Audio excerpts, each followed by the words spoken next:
Welcome, everybody, to the Soul of the Unexplained. I am your host, Jim Kelgard. That's right, Jim with two M's. And why the two M's? Well, I'm just that kind of guy, right? My mama dropped me one too many times on my head, quite obviously.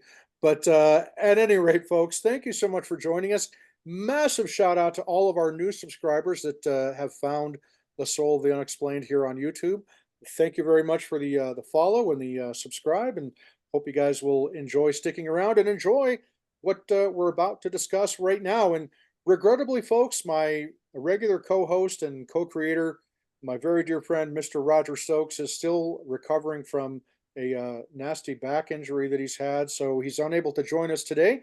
But once again, joining me in the virtual studio and virtual taco bar, right, is my very dear friend, Mr. John Neiberger, my very favorite Denver Broncos fan in the whole world, and also my very dear friend, Mr. Seth Bridges from the great state of Texas. So, John, how are you doing, buddy? Good to see you again. Doing great. It's good to be here again. And, we're all sending good vibes to Roger. Absolutely, absolutely. And Seth, how are you doing, buddy? I'm doing good. Same. Had an awesome 4th of July. So happy happy Independence Day to everybody. And same with John, thinking of Roger and praying for him, sending him healing vibes, hoping he's back soon.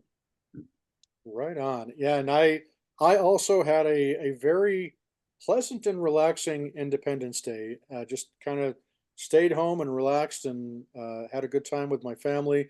Did some grilling, of course. I'm a big grill guy. I love grilling stuff out there on charcoal, might I add. I'm not one of these propane guys. Sorry, but gotta have that charcoal flavor to my meat. And just would set off some fireworks once the nighttime rolled around, and just overall a very, very pleasant 4th of July holiday, and hope that all of you folks also had a pleasant Independence Day as well. So tonight, folks, we're going to be talking about season 2, episode number 5 of the History Channel's docuseries Beyond Skinwalker Ranch. And so we're going to dive right into that. And tonight's the episode we're talking about tonight has been called The Landing Site. And so those of you that have watched the Beyond Skinwalker Ranch docuseries in the past, you probably remember from last year, the team of Andy and Paul visited this ranch in a remote area of Colorado that is called Rocky Mountain Ranch. And for privacy purposes, the owners of Rocky Mountain Ranch have requested not to have their last name or the actual location of the ranch revealed, and want to maintain some modicum of personal privacy, which I'm sure we can all understand and appreciate. But this particular episode, as we dive into this, now I wanted to ask both you, John, and you, Seth, did you get a chance to, do you remember watching the Rocky Mountain Ranch episode from the first season of Beyond Skinwalker Ranch? And if so, what were kind of your impressions of what you saw last season on Beyond Skinwalker Ranch? And Seth, we'll start with you. Yeah, I remember last season where they went to Rocky Mountain Ranch well. The thing I remember most is, of course, the experiencer. That I remember, I think it was early in the season, because I think it was their treatment of her that made me really buy into this team specifically. Because I was still on the fence. I was like, we'll see how this journalist and former CIA operative, how they interact with each other and people. I didn't know. Skinwalker Ranch, not only does the topic interest me, but I love the show because I love the team. So, the team might. So anyways, what stood out to me was how they treated her when they first met her at the diner and were talking to her. And I think they called her an experiencer. And I was like, yes, awesome that they're using that term. And then, of course, her going back to the ranch and communicating with the ranch. I'm all about, I'm a woo-woo guy. I want them to communicate. I want them to play music and send out the vibes and see what they get back. Of course, use science to measure that and to facilitate that conversation. But I loved that she, after all those years, went back to the ranch and got a response right away when she's like, "Do you remember me and the kids?" And the ranch definitely remembered her, I think. So, what about you guys? Yeah, John, how about you? Well, what's interesting is I had heard her story a few times before. Like Oh, I heard cool. about it, I think on an episode of Astonishing Legends podcast. Hmm. I think that's where I heard it, almost positive. And then I think I read it in a book, but it didn't say who it was. Then last year, sometime, I went to a Colorado MUFON meeting, and Katie Page used to be the president of MUFON Colorado. So I heard some of the story there. So by the time this show rolled around, the first episode, I was like, oh yeah, I know exactly who this is. I've heard this story. So I kind of knew what to expect. But it was still interesting to see, okay, you start to see what the land looks like. You're like, okay, this is where all that crazy stuff happened. And the stories are insane, just bonkers. And like voices coming through a stereo that's turned off, coming through the speakers, and voices in their heads telling them, don't talk to anybody about this or you're going to be in trouble. Basically, that's a heavily paraphrased, but or your friends are being told not to say anything. I can't remember, but yeah, it was really, really unusual. So, but it was good to see the site for a change, finally, because I heard the story. I knew it was in Colorado. I'd always wondered where it was. And yeah, so it's good to see it on TV now. I enjoyed the episode from last season as well. I found her story very credible, I guess is the best word I can come up with it. She's a very likable person, Katie Page, and I like what you said, Seth, where they referred to her as an experiencer and not just simply as an eyewitness, and we hear that term all the time. And for me, that's a very important term, an experiencer, because once you cross that, there's like you cross that threshold from being somebody who believes that these things might be possible. You're kind of agnostic or skeptical about it, but until it actually happens to you and you cross that threshold and become an experiencer, it just completely changes your view and your perception of really kind of everything. And as we mentioned in the last episode that the three of us did together, Seth, you're an experiencer. You've had your own experiences with the strange and unusual stuff, and I've had them. And John, it's just a matter of time until you I know. experience something as well. One of But these. for me, I mean, let's just real quickly we'll talk about that, Seth. I mean, when you have that moment from being somebody who believes that some of these things are possible, or believes that some of these things can and maybe even occasionally do happen to people. But then when it happens to you, you get a whole new perspective and you get a whole new insight.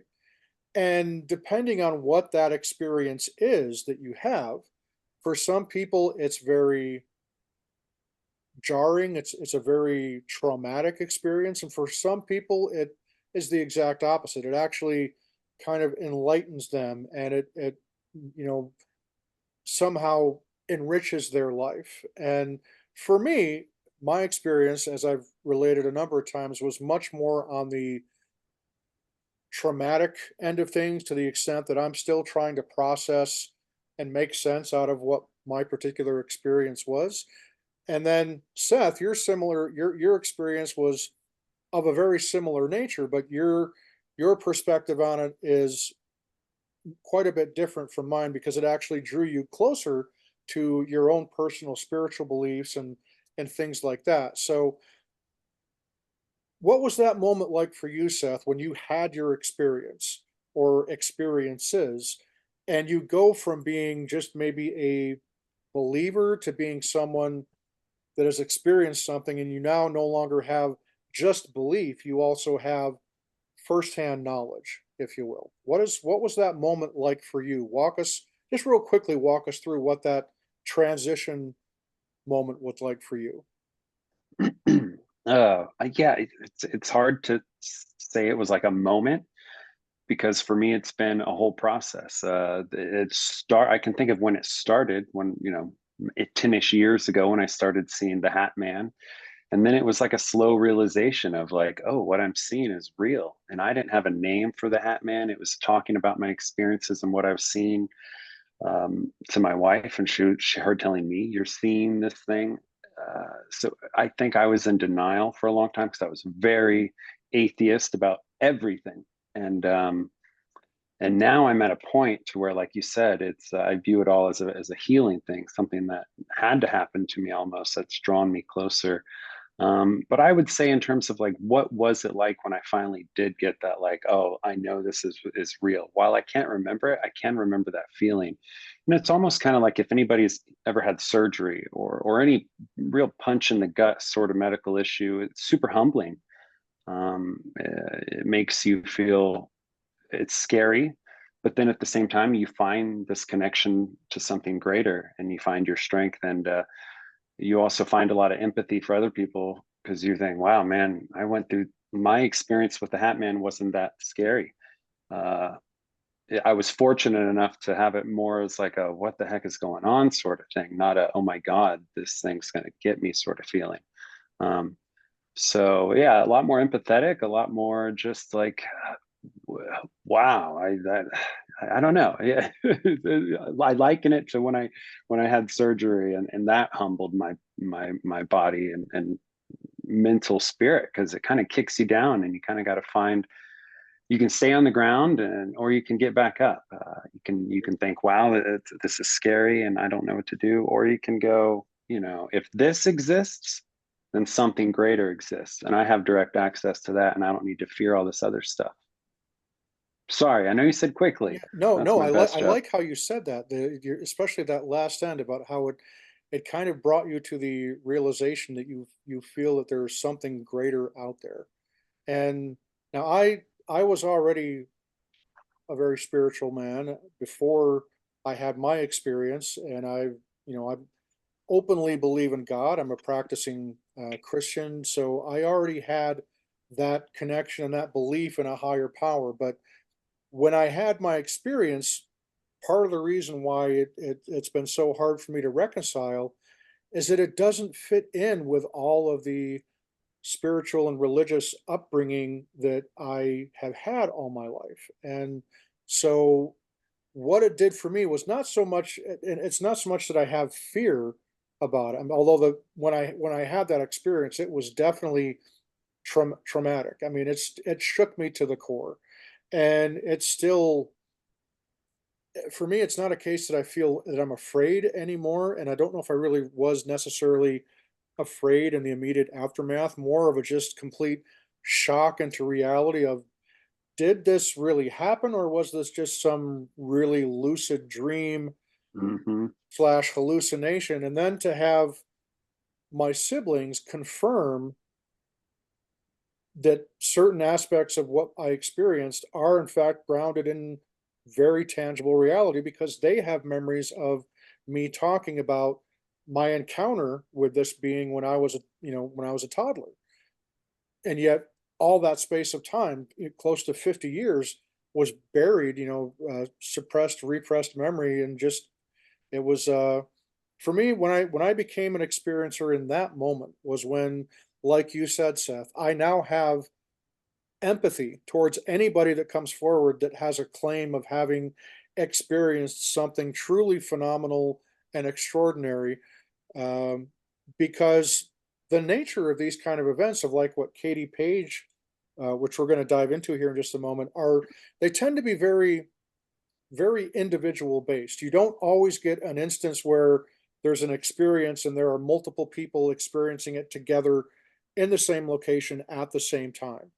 And now there are instances where that does happen, but like in my case, in your case, we were by ourselves, right? There was nobody else around that can confirm and say, yeah, Jim, Jim's not telling stories out of school because I saw it, I saw it too. It's so that's also part of what I think increases that stigma and makes people feel reluctant to come forward and talk about having had experiences like this. And so when I see shows that treat an experiencer like Katie Page in the manner in which, to their credit, Andy and Paul have with this one, um, it just makes me feel better about knowing that, there's other people out there.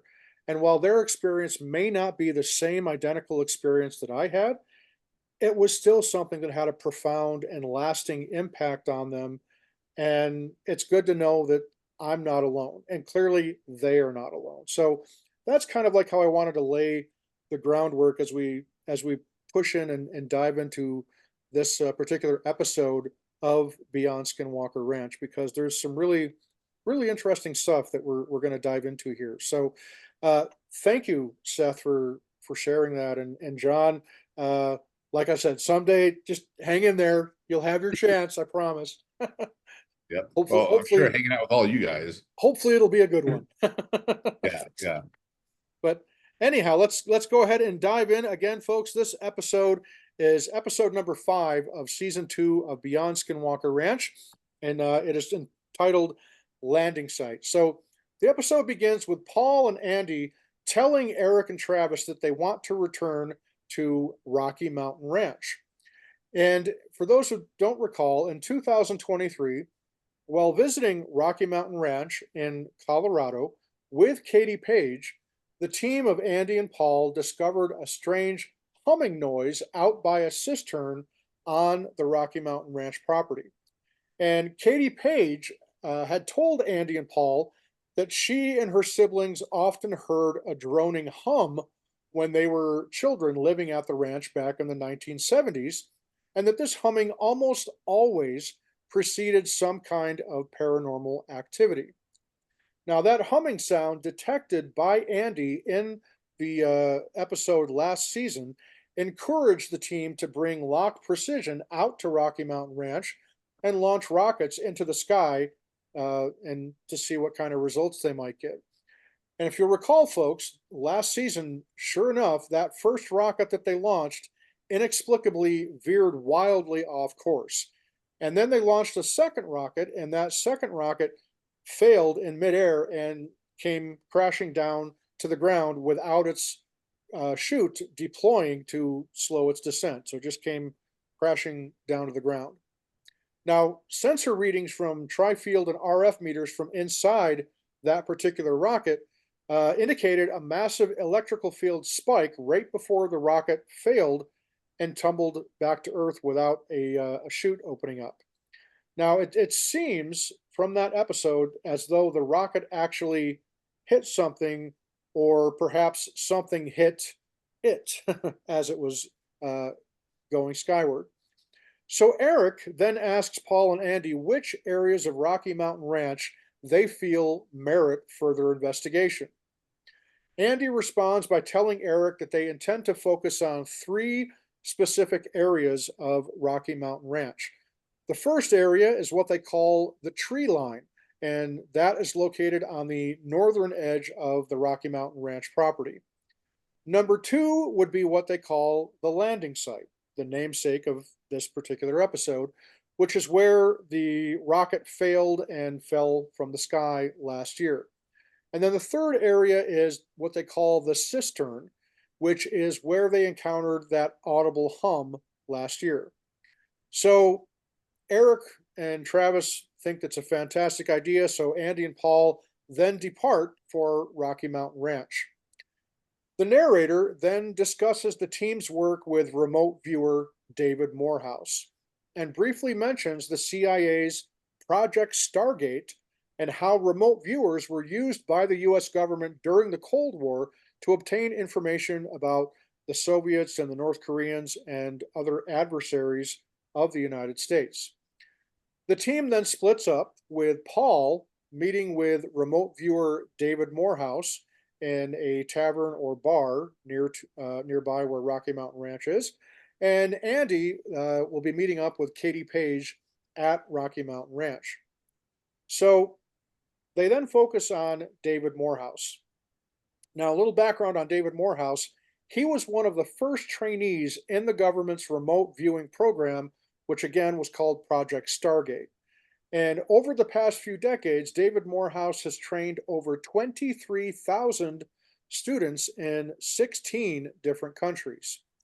Now, according to David, remote viewing is a learned ability to enter an altered state of consciousness, to transcend space and time, to view persons, places, events, and things remote in space and time, and to gather and report intelligence information on the same. So, David Morehouse then presents Paul with the results of a remote viewing test that had been done recently by remote viewers under his guidance regarding Rocky Mountain Ranch. Now, he didn't tell the remote viewers the location, the name, or the topography of the ranch. The team of remote viewers then drew pictures and wrote down what they happened upon when what they believe or what they sensed happened on the property over the past 50 years. Now, David Morehouse then compiled all the results and collated them as data points on a map of Rocky Mountain Ranch, and then presents these results to Paul. We're then shown a graphic that's a composite of what 18 remote viewers saw during this particular case study. Now, what's really interesting is that this drawing seems to show a portal. It's really quite a drawing and a sketch to see. At first, the analysts thought that this was another depiction of quote unquote sky roads between portals. However, the remote viewers themselves described it as a portal pouring energy out and into a portal over the ranch. The force described as emanating from these incredible perceptions was like a wall of hardened energy. And it was a downward flow of force that was spilling over the ranch and surrounding area. So, gentlemen, let's pause right there and let's take a moment and talk, okay? Remote viewing. And Seth, I know that you showed us before we started recording today that you're actually in the process of reading a book written by David Morehouse, and it's about remote viewing. So, real quickly, John, we'll start with you. What's kind of your take on the whole remote viewing thing? Is there something to this, or do you think it's all just a bunch of hooey and nonsense? Well, absolutely something to it. I've read a lot about it. I've read several books on it. I've even taken part of a course on it, and I never seem to finish the course. So again, I haven't experienced being able to do it myself, but there are people that can do it. I mean, give me a break. Read anything by Joe McMoneagle, remote viewer 001, even though he wasn't the first in the program technically, but he's incredible. Lynn Buchanan, all those guys, Paul Smith, David Morehouse, on the list goes of these incredible remote viewers. I'm most familiar with Joe McMoneagle, but I don't think it would have remained a program, even though it probably wasn't very popular, in certain parts of the government, but I don't think it would have stuck around as long as it did had there not been something to it. They're getting some intelligence from it that was useful. And I think too many people have proven that, yeah, there's something to it. So yeah. I would tend to agree. Seth, how about you? Yeah, like you said, I'm reading David Morehouse's one of his books. It's just called Remote Viewing, complete user manual to it. I've read Robert Monroe's book as well about out of body experiences of some, I think, Third Eye Spies by Russell Targ, and Joe McGonigal's book about remote viewing as well. And it was one of those things that I was talking earlier about kind of that transition from talking about something, believing in it, to knowing it. And I have not necessarily successfully remote viewed as far as I know, but just seeing the caliber of people that do believe in it made me go, oh, wow, this is real. I always thought it was kind of this fanciful thing, but this scientist kind of believes in it, and these people used it, and this person did it, and getting into Skinwalker Ranch and learning the history of all that. And it's just another one of those things where I go, wow, this is real. And around the first time I started reading about this, I was listening to some binaural beats, which is kind of similar to the hemisync program that they use where you listen to stuff. And I did a binaural beat on that's supposed to promote lucid dreaming, and I woke up from it and told my wife about it. And she was like, that sounds like this movie where they lucid dream. And I think these binaural beats unintentionally, I didn't mean to select lucid dreaming, but they did launch me into an astral projection. I went to this beach, felt super powerful. I saw these gray entities swarming me, but I just kept throwing them off because I was so strong and the water felt so good. And then this guide out of nowhere showed up and was like, it's really cool you're here, but you need to leave. And I was like, no, I'm good. Throwing off these gray entities. And he said, if you don't leave now, they're going to come with you. And I was like, what do you mean? He goes, leave. And then I woke up. And it's remained a clear memory ever since. We can go more into that one day, but Good Lord. yeah, so I'm a believer in it. I think I accidentally astral project Russell, or I don't, I think that's not remote viewing, but if Robert Monroe kind of did a lot of astral projection to get good at remote viewing. I don't know how all that stuff connects. Somebody that knows more than this might be mad at me jumbling all this together, but I believe in it. I think it's a similar thing. I think the distinction is astral projection. You actually went there. Remote viewing, you stay where you are.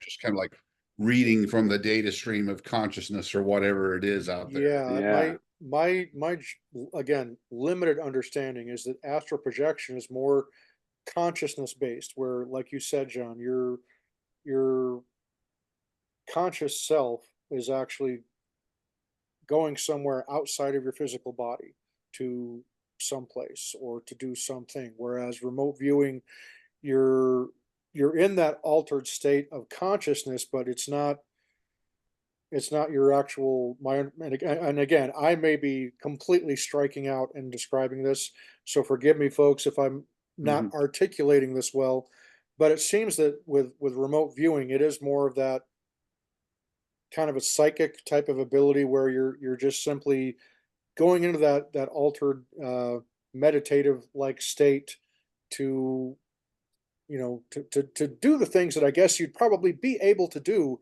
in an astral projection or out of body experience, but Right. you're more focused with a particular, whereas astral projection is, who knows what it's for and how it's done. I think Whereas importantly, remote viewing, you're given an actual target, as they say, and you Yeah. focus on that. And that's so for me, I've seen the Third Eye Spies documentary, which I think is fantastic. I've read a bit of about Dr. Russell Targ, Hal Puthoff, McGonigal, and all these things. And I too believe that there is something very real, very tangible about what this remote viewing subject is all about. And the fact that our government spent money on it, and I would not be surprised if we are still engaged in some kind of successor program to Project Stargate.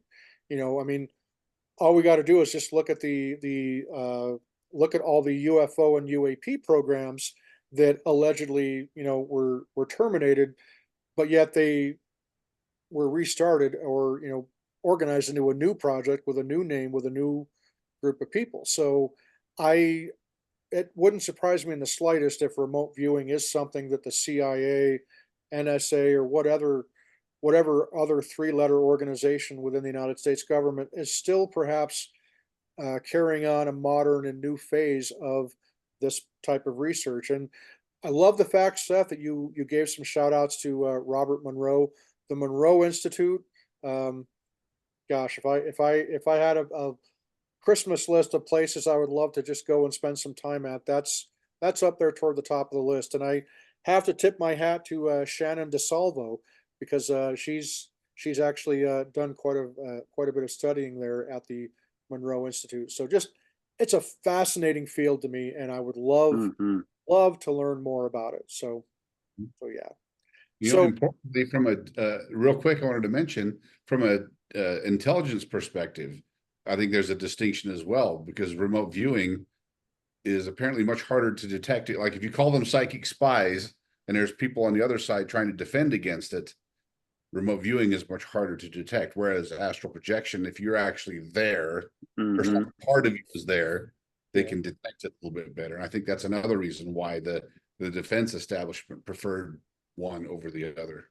Right. I thought that was an interesting. Makes sense. So then that would beg the question, there's got to be different kinds of energy involved in using remote viewing versus an astral projection or out of body experience. No?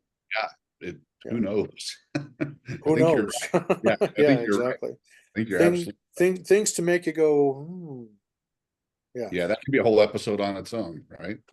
Exactly. So I for one was really fascinated by the stories and the details of David Morehouse and the just how they talk about the remote viewing program and how they actually had remote viewers do a session and a case study, if you will, on Rocky Mountain Ranch. And we're going to get into the greater detail on that in just a moment. So what I thought was also interesting about this, guys, was the fact that these remote viewers specifically drew and wrote about a portal. Now, obviously, with Skinwalker Ranch, there's mounting evidence to show that there may be some kind of active portal or wormhole phenomena that occurs regularly at Skinwalker Ranch. So therefore, is it that much of a stretch to believe that maybe something like that could also be in play here at Rocky Mountain Ranch, given the fact that the eyewitness testimony from last year's episode was that that rocket launched up and it was like it physically hit some kind of invisible barrier. So what are your thoughts on that, guys? Yeah, I agree. I think it's starting to sound awfully similar, right? Even though the experiences at the two locations, for the most part, are fairly different, in a lot of ways are also kind of the same, if you know what I mean. They're kind of in the same genre of weird. And yeah, I think the remote viewing picture of that like kind of funnel shape with the circle around it is awfully reminiscent, at least, of what they've been detecting at Skinwalker Ranch. And I'm really looking forward to if they can get more scientific gear out to the ranch in Colorado and actually do some more investigation to try and nail down to see if they can actually detect some sort of shape on location with scientific instruments. I mean, I think they've got some signs of it that I'm sure we'll get to here shortly. But yeah, I really think there might be some interesting similarities there. And who knows, it might be the same phenomenon. And if it is, does that mean, do we have this type of phenomenon all over the world? And Yeah. if so, how many places? Why is it in those locations? Is it just dumb luck that it's those locations? Is there a reason why it's those spots? It just opens up a whole new avenue of exploration. The why, and even if once you start to figure out the what, like, is there even a why to it? Is there a purpose behind it, or is it just a natural feature of our reality that just happened? I don't know. It's fascinating, but I'm looking forward to it, investigating it. That it Yeah, is. that's a fun question. Like, because I'm thinking portal. The the description, and like you were talking about remote viewing. The remote viewers are blind and they're just given a target and then they describe what they see or feel or sense. And even then, I've read that a lot of times a remote viewer is very hesitant to assign any sort of labels to what they are seeing. I'm surprised that they even were so quick to be like, the analyzers said portal. So it must have been very prevalent among these remote viewers to get a sense of this portal feature, energy flowing in and out of energy. Like Jim, the description you read of it was fascinating. So something's there. And then, like John, you were like, your question about, are these natural? Is this just a natural feature that is everywhere, and we're just kind of starting to discover them?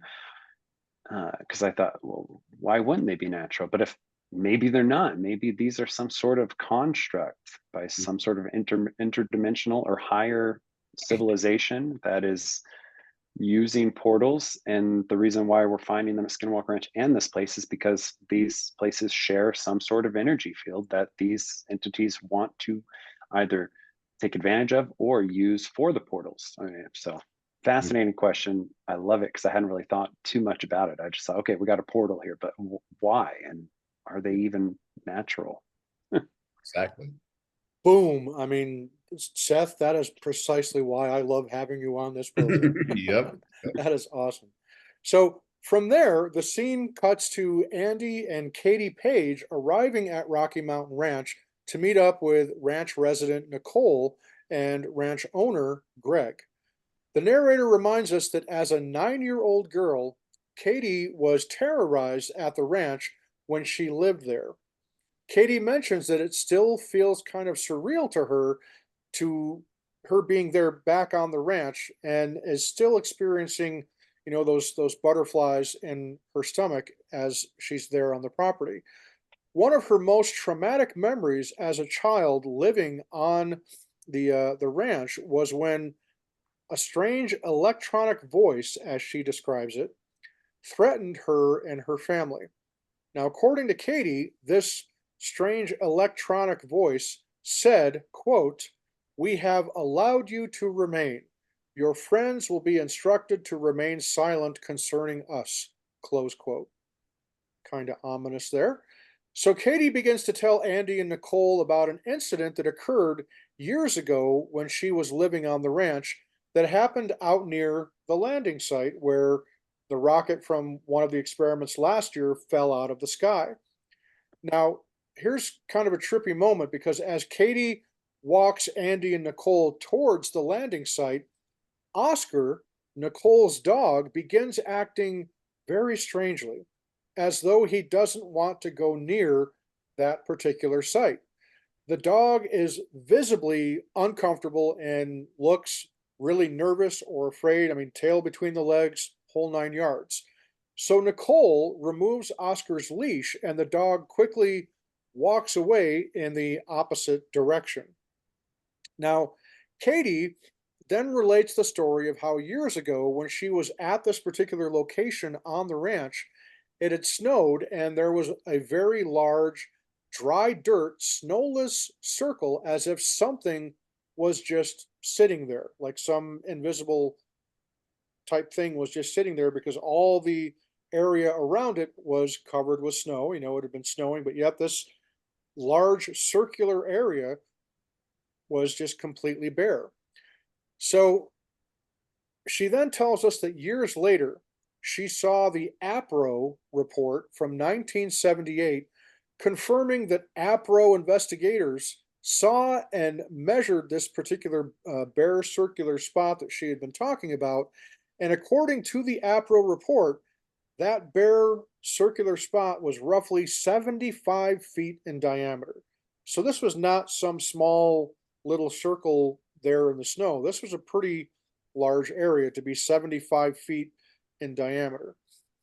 So guys, let's kind of hit the pause button there and talk about that. So specifically the bit where Katie talks about this seemingly disembodied electronic voice speaking to her as she's a child, and just kind of how do you feel that kind of plays into the greater picture of what's being investigated here? And Seth, we'll start with you. Yeah. Unfortunately, the voice for me makes me think that that there were other forces, maybe even human forces, taking advantage of the paranormal and trying to maybe experiment on the kids on the ranch because it just is weird. The threatening tone of it. Not to say that supernatural entities can't be threatening or evil, um, but I wonder if there's a human element to that. Not I'm not doubting what they heard or their experience, but something about that's kind of weird to me. Um, yeah, so that's my feeling with that. And then as the story about the snow missing from the field, that's very interesting. It reminds me of like the Star Trek when they traveled back in time and they were parked in the grass and they had it cloaked. If it had snowed then, so is that like a cloaked ship, or is that just for some reason the portal sucking in snow, or won't allow snow to stay on the ground? Weird. And I wonder if that's repeated. Does it happen more than once or just that one time? um so yeah, those are my thoughts. John, how about you? Well, it kind of reminds me, my favorite theory about Skinwalker Ranch is that hundreds of thousands or millions of years ago, a UFO crashed when it was, a wetland or covered in water, and now it's hardened into the mesa. What if something similar happened here? What if there's a UFO crash that's buried underneath there that's been here for who knows how long? And maybe that's the why. What if this is just a this weird stuff that everyone experiences is a side effect of the engines running from these UFOs that crash, but they're still running or whatever? I don't know, but it's just kind of weird. I kind of had the same thought. I'm like, why is there a 70-foot round area? I mean, I don't necessarily think there's a UFO crash there, but that's pretty darn weird to have a circle that big that's just cleared of snow. I mean, there has to be a reason, like a cloaked ship or some sort of energy field that's raising the temperature just above melting, or it has to be something like that. And Well, and it boggles my mind. what do you guys make of the biosensor of the dog? That's The dog was visibly bothered by going in that direction, or at least that's the way that the film was edited to make us think that was it that dog. I mean, you could tell it was, it was licking its lips, it was, kind of moving its head, and its tail was between its legs. I mean, that's behavior of an animal that is uncomfortable. It's uneasy. It's There's some degree of nervousness or apprehension in this animal as it's walking towards this particular area of the ranch. And for me, I don't think that's something that we can just simply pass off as, inconsequential. I think that's worth taking note of, is how that dog behaved. What do you guys think on that I one? was going to mention that. I was just about to mention that. I wasn't sure if we got into that part yet, but that was actually one of my two favorite parts of this entire episode. You know, like that dog is a biosensor, and it was clearly not acting normally. And she said the dog never wants to go up that hill. Right. And that was a dog. That dog was afraid. I mean, it wasn't terrified, Yeah. but it was like, I'm not going up there. Sorry, I'm just not. It's not like it sprinted and ran away and was shivering with fear, Yeah. but it's like, no, I know better. I'm just not going there. Sorry, you can go on without me, but I'm The not going up. dog's like, screw you guys, Right, I'm like going I'm out home. of here. It's like it just trotted away. It wasn't terrified, Yeah. but it's just like it knew something. It's like that dog senses something that it just doesn't want to be a part of. Right. Seth, how about you? What were your thoughts on that? Yeah, I mean, I agree with you guys. That's sign number one of should we check all of our readings? Everybody's good, because I'm wondering, is the dog sensing some sort of spiritual thing about the place that it doesn't like, or is it an actual like physical threat? That it is sensing, whether a predator, probably not likely, or something else that it just knows. Like, no, if we hang out around here, we're gonna get sick, guys. Like, um, so I would kind of worry about like the health issues. But yeah, I mean, it's huge. It's a huge sign. And honestly, it makes me think that like if you're gonna do this sort of business, you should always just have a dog around you, whether you're ghost hunting or Yep. trying to talk to aliens. And bring a dog. He'll let you know if something weird's going on. Definitely a dog and not a cat, because a cat will just be like, eh, if it feeds me, okay. You know what? I think they should do, and I know this has been tried at Skinwalker Ranch, but they should try it again, and they should do it at this other Colorado ranch. Put a little GPS sensor on the dog, let it run for a week or whatever, and then come back and map out the places it doesn't go. Exactly. Yeah. Look for the places that it avoids, Yep. That But would I guess it definitely just falls off William at Skinwalker Ranch. He just doesn't like it. definitely would be an interesting experiment to run. I'd like to see that. Yeah. So the from there, the scene cuts back to Paul and David Morehouse at the bar, And they're now discussing the remote viewing results from below the surface of the ranch.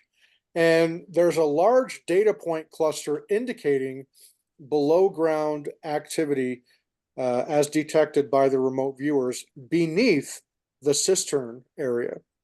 So specifically, 32 individual remote viewers sketched versions of what they perceived to be beneath the cistern.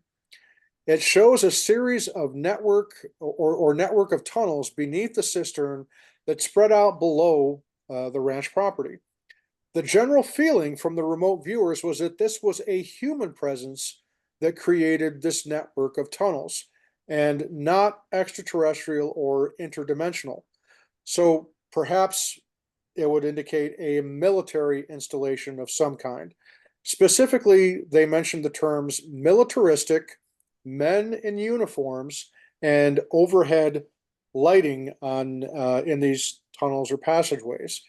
So the viewers were asked to sense to a depth of 10,000 feet, but David Morehouse doesn't know at what depth these tunnels were sensed or detected. But he does, interestingly enough, gentlemen, he does caution Paul not to go down into these tunnels. So a little bit to unpack in this section. So let's kind of talk a little bit about this now. So you mentioned a moment ago, Seth, about possibly a human element to this electronic voice that Katie Page heard when she was younger, and that's ironically enough exactly where my thought process on this was as well. Is that maybe this isn't necessarily some kind of interdimensional phenomena or uh, extraterrestrial or anything of that nature, but maybe this is, you know, this is Earth-based technology vis-a-vis, the government or some private enterprise using technology to maybe create this mythology and to create this sense of fear or obedience, if you will, subjugation of some kind of this, this young child of Katie Page at the time. But then to have the remote viewers, 32 of them in particular, come back with a specific impression that the structures and the activity going on underneath Rocky Mountain Ranch appears to be, again, militaristic, men in uniforms, overhead lighting, undeniably connotates some kind of human activity. So, gentlemen, what are your thoughts on that? And Seth, we'll start with you. uh Terrifying in if in a slight way if I think too much about it, because I am a person who pays a lot of attention to the deep underground military bunker conspiracy theories. It's just such a fun thing to think about anyways, like tunnels connecting, bases across the country. But it's also kind of scary when you think about like that could be going under your own property out in the middle of the Rocky Mountains. um, but yeah, like what you were saying, like us thinking the human element, it just gave me a weird feeling. And then the hum too, the hum preceding paranormal activity made me think, okay, is this some sort of like frequency attack that or experimentation that these people on the ranch are undergoing? Let's say you buy a ranch out in the country and it does have some sort of energy field and you're not aware of it, but other people are, and they want to take advantage of that, and they dig underground and then they start messing with you to see how you react. And then you think you're crazy, but military is in tunnels underneath, but Right. again, we go from talking about all this stuff to actually knowing. I don't know that this happened, but the fact that 32 remote viewers saw it, the fact that they were warned, do not go down there. uh Creepy. Absolutely. John, how about you? I agree. I kind of had the same thought that because I've thought, I read the book Underground Bases and Tunnels back in like the 90s, and my mind kind of did go to the deep underground, military base idea, which who knows? Maybe that's true. I have no idea. I mean, I know we have underground bases in some places, but I don't know about these giant locations that, we have underground locations. I don't Right. know about the entire facility kind of idea. But if that did turn out to be true, then somewhere in the US, there's going to be, residential buildings over some of these tunnels or over some of these facilities. And who knows, maybe that's the why. Maybe the why of some of this is they're using some crazy technology down there that we don't know about, and maybe they're doing it on purpose. Maybe this technology, whatever it is, as advanced as it is, maybe it leaks. In certain areas it kind of leaks, and that causes weird behavior, mentally or audibly or whatever. Maybe it causes these magnetic anomalies, gravity anomalies, time anomalies, space anomalies, and it just happens to be at these nodes on the underground, map.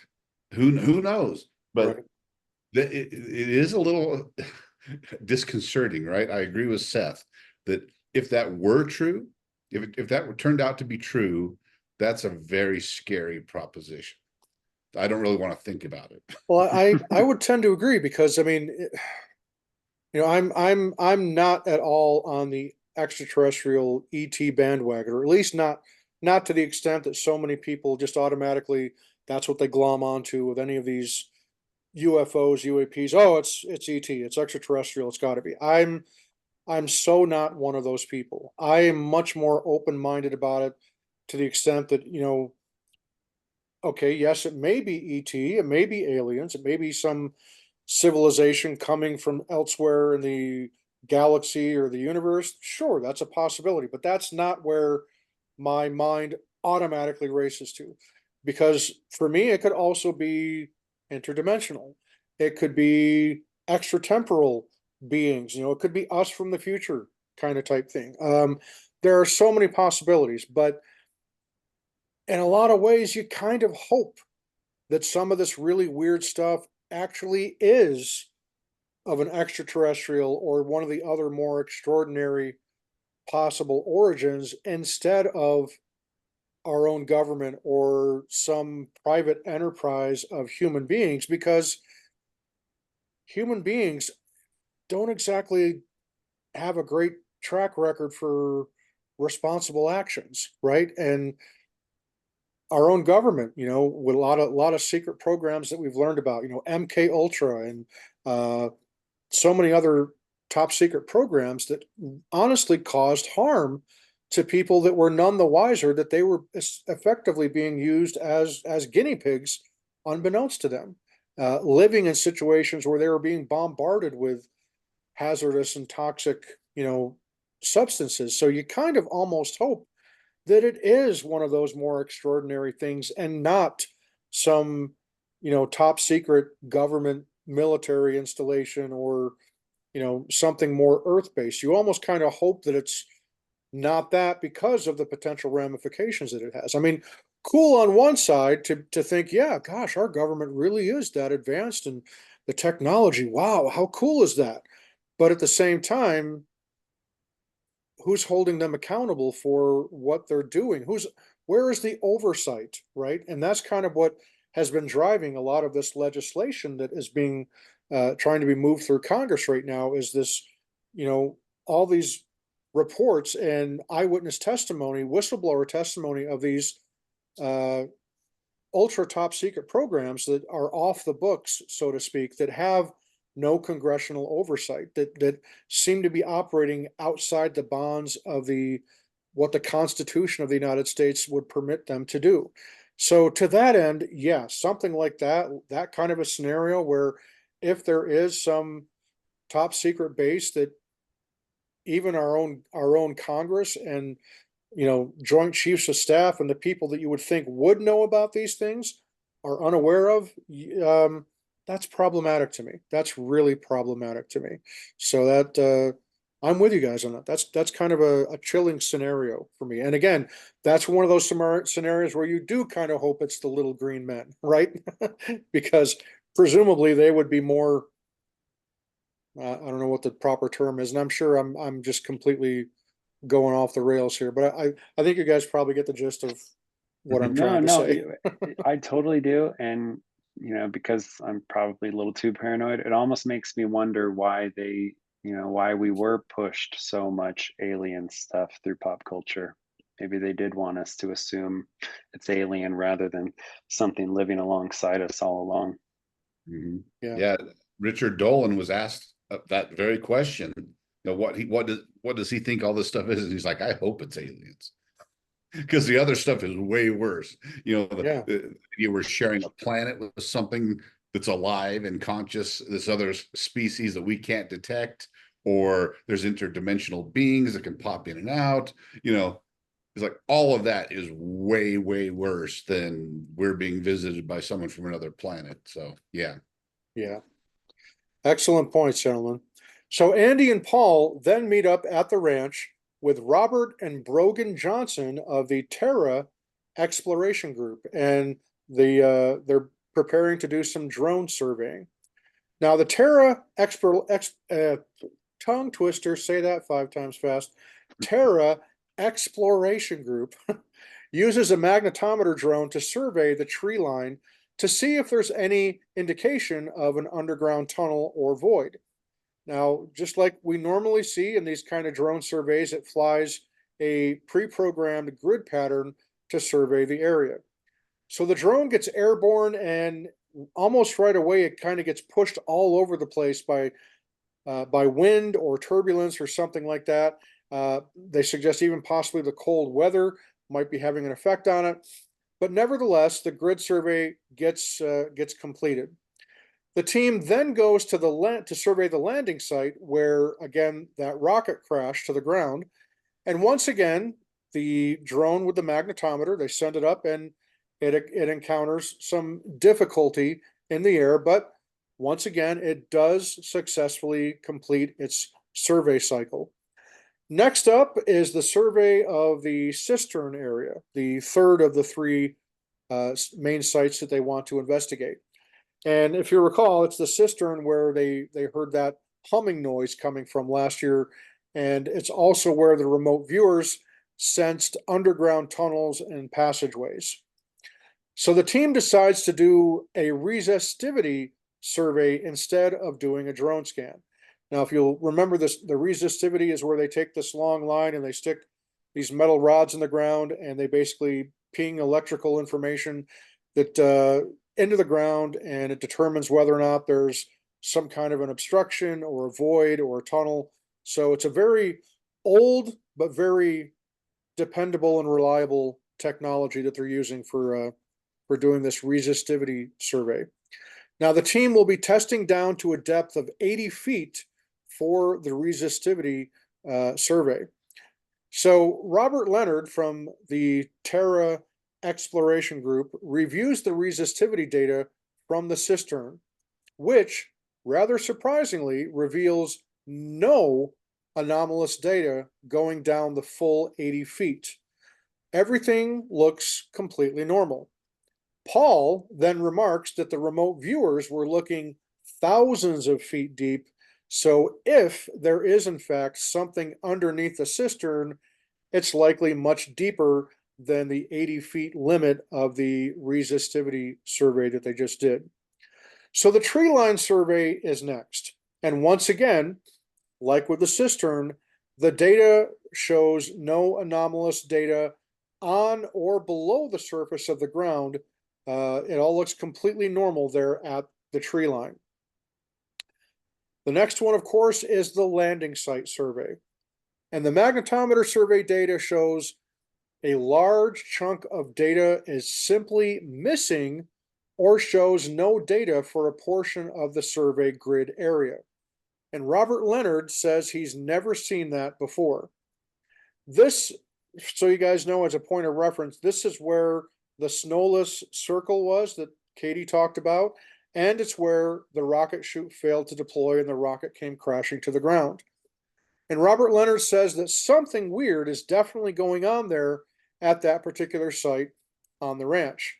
So again, folks, the big takeaway from this is that all of their underground data surveys yielded no results whatsoever. No anomalous results, let's put it that way, because data is still data.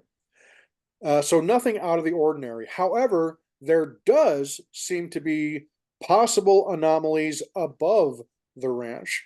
And so the team decides to obviously shoot rockets, right? That's what you want to do. So they bring Lock Precision back out to the ranch with the intention of launching bigger rockets with bigger payloads. So let's kind of pause right there, gentlemen.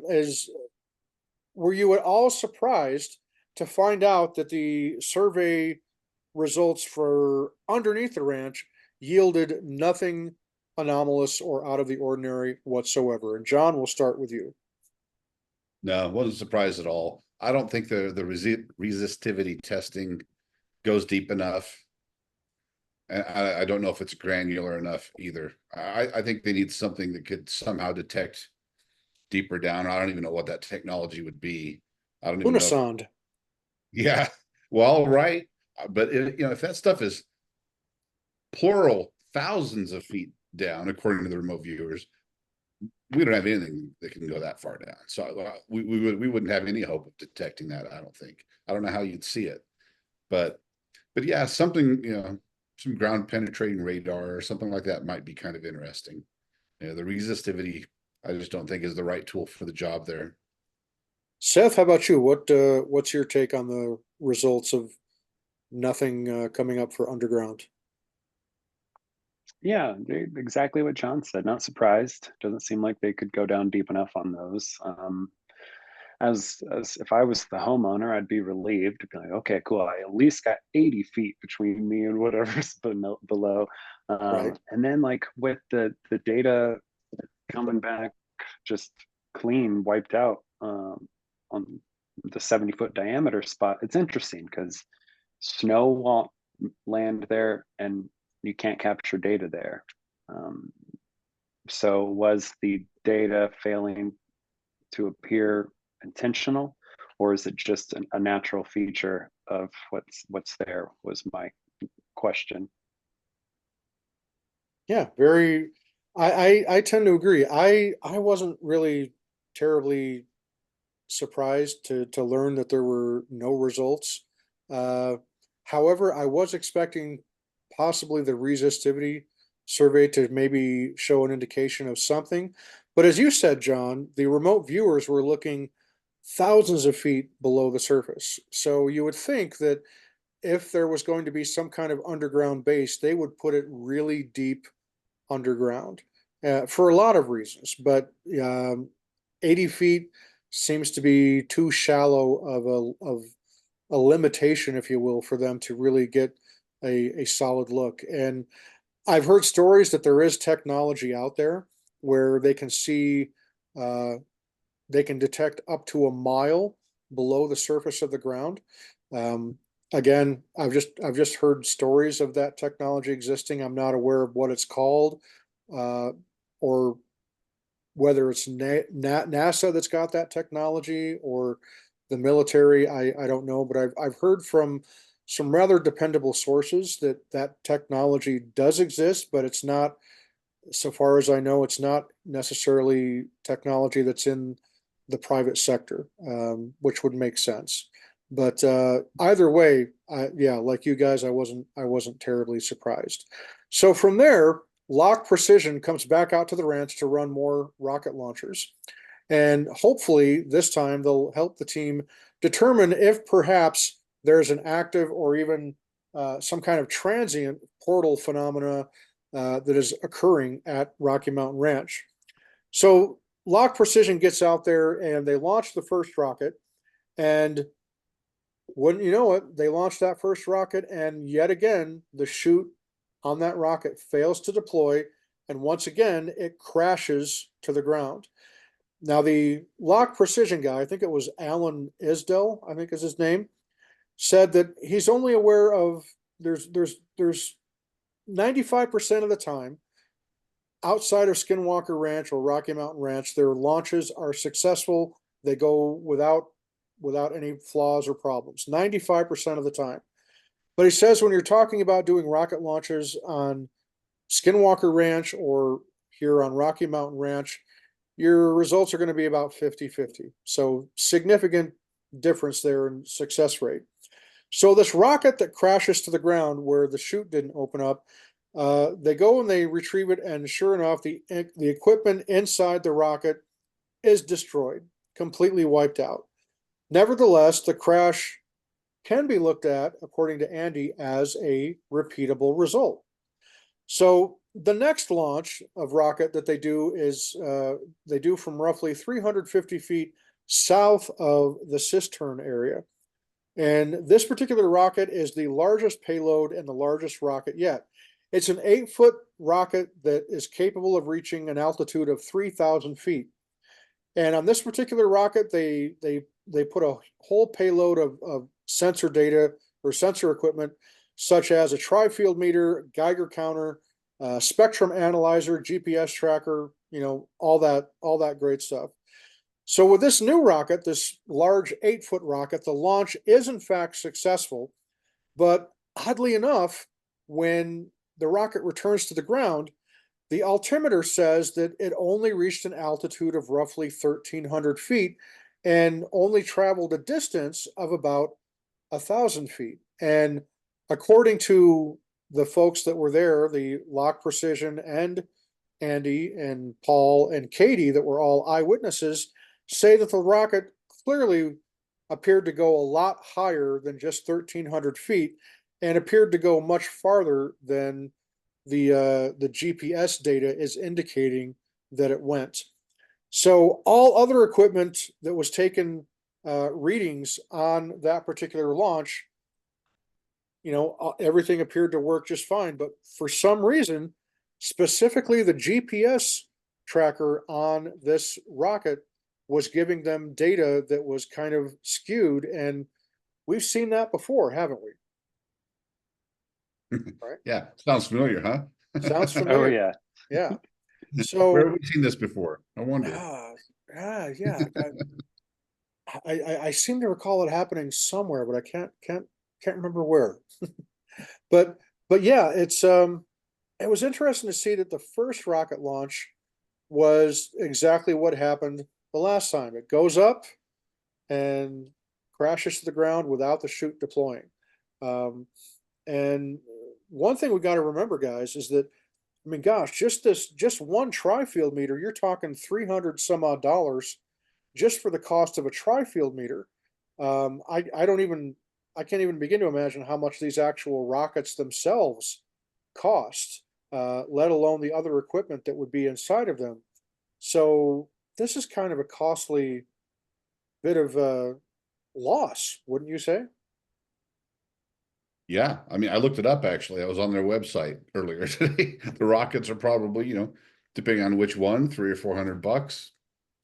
Like you said, another tri-field meter, that's another 300 bucks. Who knows what else they've got in there, you know? I mean, Right. they easily could lose 800 to $1,000 Yeah, if one of those crashes with instruments on board. exactly. And so from there, the team meets back up with Travis and Eric to kind of offer their report of what they encountered during this recent visit back to Rocky Mountain Ranch. And one thing that I remember Paul telling them was that they were able to get the SD cards out of some of the equipment, but the data had been completely corrupted.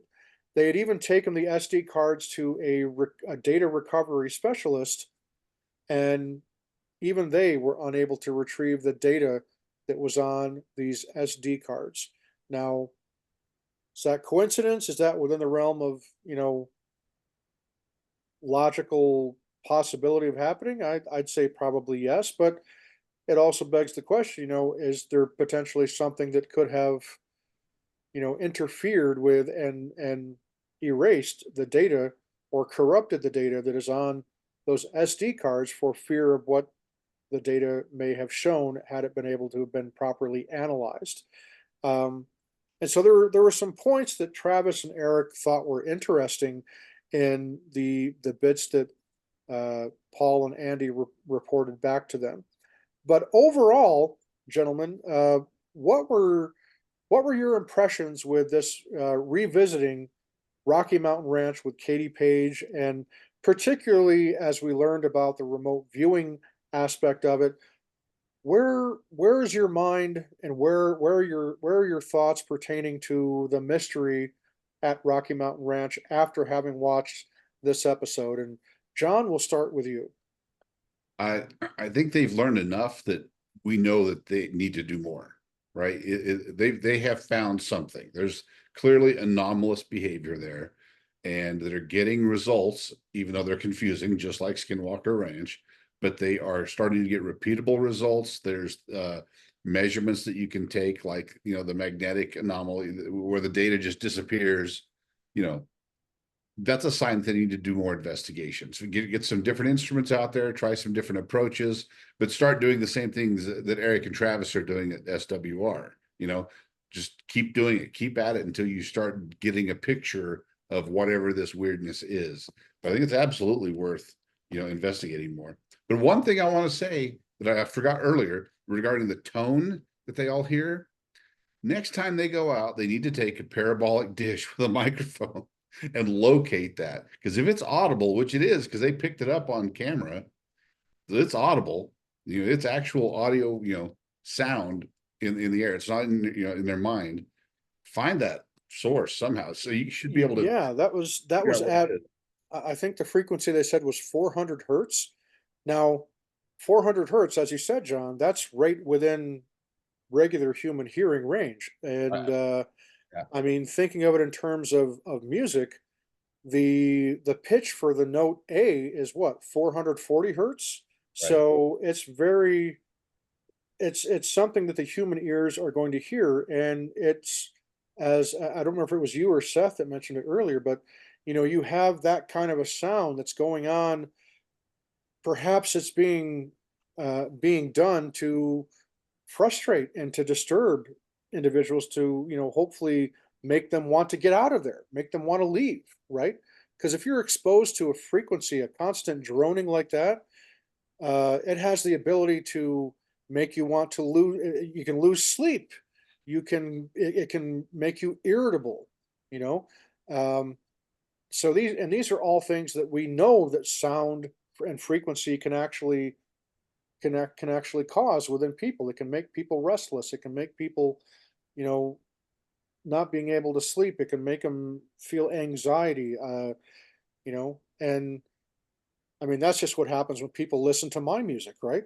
So, but it's, in all seriousness, no, this it is possible for, you know, for sound and frequency in particular to be used as a weapon of some kind. But in either case, it does appear to me, based off the limited data that we have, that this frequency was being done deliberately. For what purpose, we don't know. But I kind of wondered if in this episode I saw the cistern had that pipe coming up out of it. I kind of wondered what if there was the cistern itself just has that as a resonant frequency, and if the wind is just right blowing across the top of that pipe, it just resonates and creates this loud tone, and it's always the same pitch because that's the resonant frequency of the cistern. Or so I'm sure someone has checked that. kind of like blowing across the top of a bottle, right? Exactly. I kind of wondered if that's what it was, but the wind would have to be pretty consistent too. And wind is It would normally have to be, yeah. consistent, and that tone was like just on. It wasn't wavering. It wasn't coming and going. It was just on. So that's probably not a likely cause, but I kind of did wonder about that. Cool. Seth, how about you? What are your thoughts after watching the episode? How does it leave you? Do you want to hear and see more about Rocky Mountain Ranch, or do you think it's interesting, but maybe we should move on? Oh, I would always be interested on them if they felt like there was something that they could gain, or a new technology, or a new, take that they could use to interpret what's going on there. I'd be all for it, because something strange is happening there. My big takeaway is them using the remote viewing team. I'm very curious if that's going to be something that they lean on in future episodes, because I hope they do, because I want to see what else remote viewers are seeing about other places in our country, that are strange, and yeah, and it makes me, makes me very excited for what else they're going to start letting us, the general public, know about what people are up to. And you know, it's with the rockets at the end, I had to chuckle when Andy came up all excited. Yeah, that was such a successful rocket launch. And then they're like, no, man, the data's all weird. Because, you know, even when you think everything went smoothly, nope, sorry. So I can't help but think that that data being wiped at the end was intentional. Now, was it human? Was that the human element that the remote viewers picked up on? And if it is, pretty crazy that our humans can wipe something on that's on a closed circuit piece of electronic. Like, how An would they have SD access card, to yeah. that SD card? Yeah. That's a So closed if system, yeah. that's another one of those things where I almost wish it was supernatural, because if a government entity did that, or non-government entity, if a human did that, that's pretty crazy. Yeah. I would agree. What I would like to see from my 2 cents on the matter, I thought the episode was interesting. It didn't really in the end sway me one way or the other, but what I would like to see is I would like to see Eric. And I'd like to see Eric Bard come out to the property firsthand and maybe run some experiments, a test or two, kind of get his feel for what he thinks is going on out there. But I'd also like to see Eric go out to Mount Wilson and the Thomas Miller Ranch and some of the other locations that we've seen the Beyond Skinwalker Ranch team visit this season and last season. We know that Chris Bledsoe came out to Skinwalker Ranch, and I don't think we're going to get that in one of the upcoming seasons of The Secret of Skinwalker Ranch, but we know that he was out there. But I would like to see, because for me, one of the shortcomings, and this is just me being nitpicky, is that with Beyond Skinwalker Ranch, neither Paul or Andy are scientists. Paul is an investigative journalist, a very good one, and Andy is a ex-CIA agent, right? Whereas if you want to do scientific discovery, it behooves you to have somebody who is a scientist that's full-time engaged in these investigations like we have on Skinwalker Ranch. And again, as I say every week regarding Beyond Skinwalker Ranch, it's different, and they have a bigger challenge than The Secret of Skinwalker Ranch simply because with Beyond Skinwalker Ranch, you're visiting a new location every week. Whereas with Skinwalker Ranch, you've got a team that is on site permanently, that is investigating round the clock, uh, 365 days a year. So 24/7 presence in one location. We don't have that luxury with any of the locations that the Beyond Skinwalker Ranch team are going to. So that automatically puts them at a disadvantage and makes it more challenging for the production team and for Andy and Paul to really deliver a proper, you know, I mean, you can accomplish a lot more over 1 year or 1 month versus spending just a couple of days at each location, which is presumably what the Beyond Skinwalker Ranch team does. They don't really spend weeks on end in one particular location that we're aware of anyway. So being able to see them come back multiple times in one season, like they did with Mount Wilson Ranch earlier, or in consecutive seasons where they're going back and revisiting some of these hot spots. So I I do think that there are interesting things going on at Rocky Mountain Ranch. Um, I'm a little more mystified and interested in the Miller Ranch and what we saw in the last episode. But I would like to see, you know, more experts coming out to Rocky Mountain Ranch if they were open to the idea. Get somebody like Pete Kelsey out there, get Lunasond, get one of these other subject matter experts out there and get more technology on the situation to maybe check off some of the boxes that we still don't have any data on, and that's what I would like to see. But I do think the episode was interesting. I do want to offer my sincerest condolences and sympathy to Greg, the owner of the ranch. If you remember, the last shot that we had in this episode was in loving memory of Chris, and it appears that Chris was also one of the owners of Rocky Mountain Ranch. So presumably, Greg's wife or his partner of some kind, and certainly want to offer my sincerest sympathies and condolences on the passing of Chris. She was in fact featured in the episode last season for those that were wondering. But but yeah, I thought the episode was good. It was very thought provoking, and the very notion that we might be dealing with a human based uh, issue here as opposed to extraterrestrial or interdimensional or even crypto terrestrial uh, brings unique baggage of its own for us to think about. So that's my thought. So closing thoughts or remarks from you guys, and we'll start with you, Seth. Any closing thoughts or remarks from you? Well, I mean, I couldn't say it any better than you did. I totally feel the same way.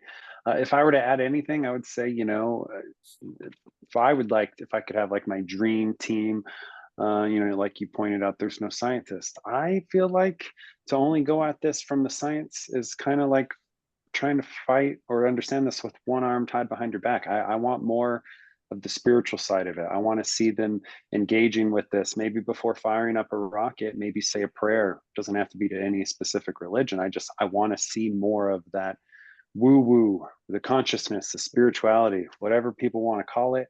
I think science is measurable, but I want the other side too. So that's kind of my last thought. Give me more woo woo. Awesome, John. How about you? I agree. I want more woo. I like that. No, but you just said, Jim, crypto terrestrial, and now I'm thinking crypto terrestrials in those deep underground bases. Maybe they're the ones building those tunnels. Right. It's not, the American or some breakaway group. Maybe it's who we share the planet with. And the other last thought I have is it would be kind of cool from a scientific or a spiritual perspective to perhaps synchronize some experiments on all of these locations. What if you generated a 1.6 gigahertz signal at Skinwalker Ranch? Do you detect something at some of these other locations? Can you poke the hornet's nest at one location and detect some signature somewhere else? How cool would that be? Interesting. I like the way you think. That's awesome.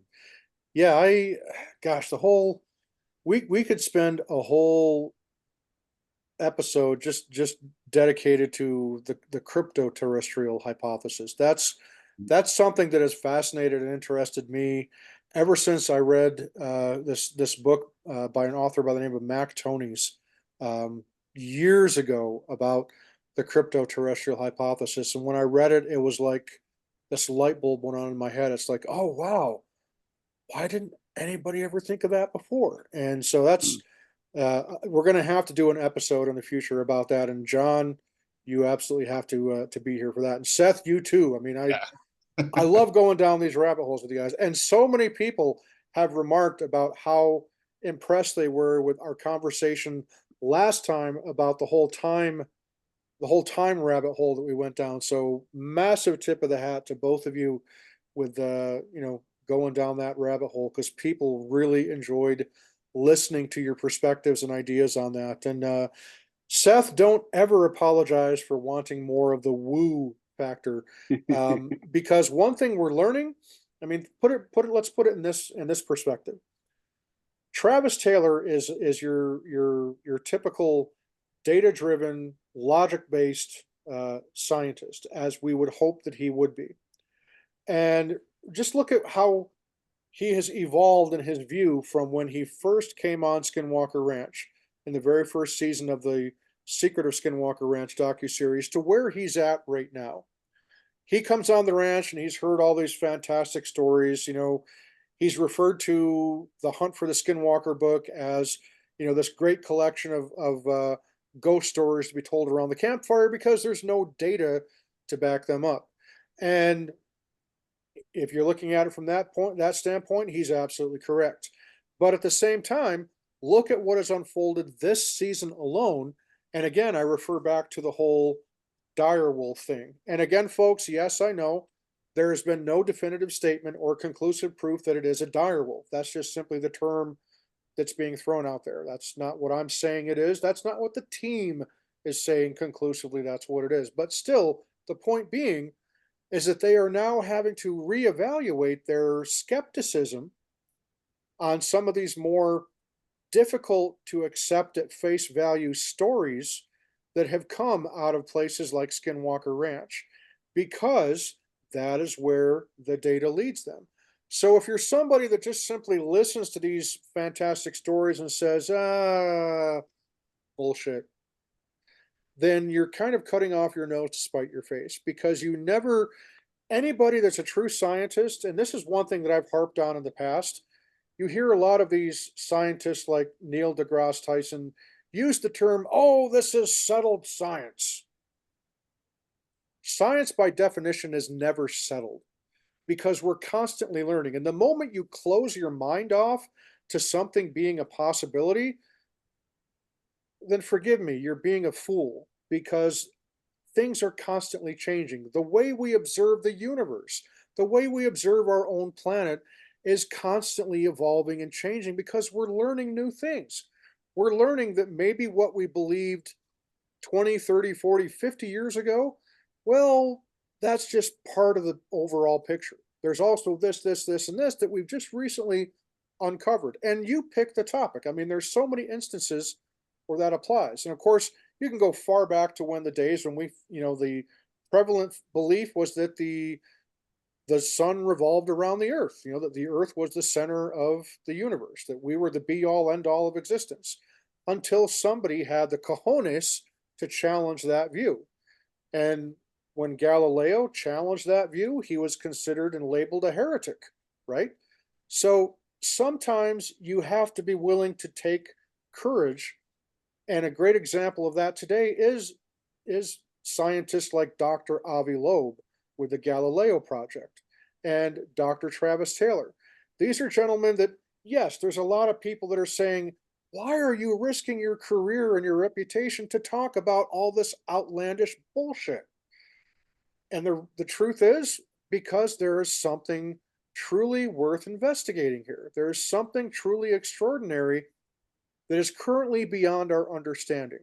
And how are we ever going to figure it out by just simply saying, it's all hallucinations, it's all just old wives' tales and mythology? Such things could never exist. But yet, our Native American legends and the ancients believed in these things wholeheartedly. So who's to say that maybe that there really is truth? Now, some people will say that truth is subjective. That's not always the case, though. Sometimes truth is just admitting that there are things bigger than we understand. Maybe there are things out there that are inconvenient for you to learn because they upset your worldview. They upset your apple cart, as they say. Maybe you're in a very comfortable little box that you live in, and you don't like having that upset. You don't like being challenged in the way that you think and the way that you view the world and the universe around you. And that's what this particular kind of science is doing, is it's challenging what we have come to accept as what we know, right? And all that this paranormal and supernatural is just simply science we don't understand yet. And I think there will be a day where we will understand more of this. And simply tossing out all the woo stuff, as you call it, Seth, I think is bad practice. Now, I am one of these people that is more scientific, and I don't want to use the term rational because let's face it, folks, I'm a Raiders fan and we're just not rational people to begin with. And on top of that, I'm a musician, right? So I clearly am not a rational person most of the time. So it's not my place to say that. But I think I think that we have to look at everything. You have to take into account the extraordinary along with the logical, the irrational as well as the rational, because the truth is often a combination of the two and somewhere in between those two extremes. So, Seth, hats off to you for admitting that and for being proud of that. Don't ever change in that regard. And John, you as well. it's okay to be agnostic and to be skeptical, but it's also okay to say, you know what? I want to see some of these really, truly extraordinary, outlandish things and see if there's something to them. Because sometimes, like we're finding out with Skinwalker Ranch, sometimes the most hard to believe outlandish things are right there in front of your own eyes, and we just simply can't see them. But yet we can detect things, and you get repeatable results, and that's what's so exciting to me about all this. And there I go again off on a tangent, talking way too much. So apologies, folks. John and Seth, thank you so much once again for joining me here at the in the Soul of the Unexplained. Again, Roger, we miss you. We hope that you get well soon and get back on the saddle here with us. But to both of you, John and Seth, again, truly thank you so much for taking time out of your evening to talk with me about this wonderful, crazy world that we call the unexplained, right? Well, thank you, Jim, and thank you, John. It's fun. These conversations, or what I wish every conversation would be. But then all my family and friends would probably be annoyed and be like, "Can we stop talking about Skinwalker and beyond?" So Amen, thank you for brother. this outlet. Yes. Yes, I agreed. Yeah, my family is tired of hearing it. Except, I mean, my mom and my daughter are okay, but the rest of them are like, please stop talking about this. Right.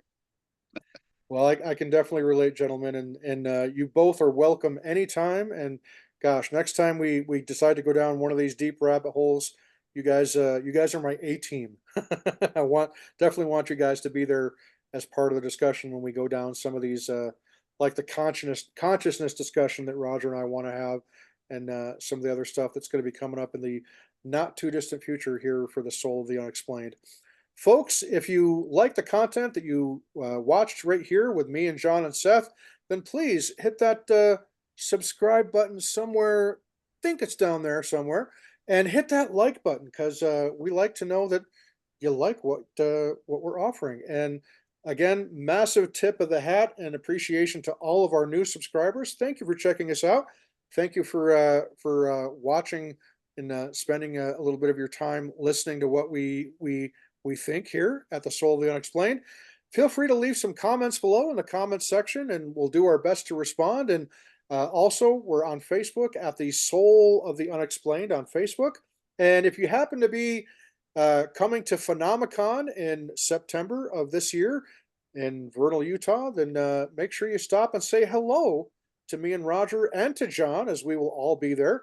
And all you got to do is just look for me, the big ugly guy with the black Stetson, and I don't know if I'll be wearing my Thompson Twins T-shirt there necessarily, but yeah, I kind of stick out like a sore thumb. So just look for me, and just if you see me, don't be shy about coming up and saying hey or whatever it is you want to say to me. But with that, folks, thank you so much. Love one another. Take care of one another. And Roger and I will see you next time here on the Soul of the Unexplained. See ya.